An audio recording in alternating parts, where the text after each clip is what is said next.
Number one, work on your prayer. You won't go wrong. You know what? It's ultimate success. Tell yourself every time you're being lazy, Allah is greater. And whatever I'm busy with right now, stop it and go and pray.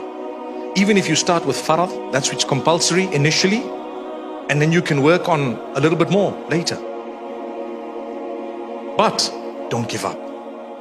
Build. If you're doing 3 out of 5, go on to 4, go on to 5, inshallah. If you're weak, start somewhere, but pray. I promise you, it will change your life. Your problems will be diminished. I'm not saying they will be solved, but they'll become small. You'll actually tell yourself, I can't believe I used to consider this a problem. It's not even a problem. Subhanallah. And the second thing, keep calling out to Allah. Keep asking Him. Don't be tired of asking Allah. Allah loves it when you repeat and repeat. And keep going, even if it took 10 years. I promise you, it's coming. Success and victory ultimately is all yours, for as long as you have Allah by your side.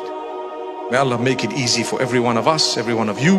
May Allah Almighty grant every one of us goodness and open the doors of ease for those who are struggling with any difficulty.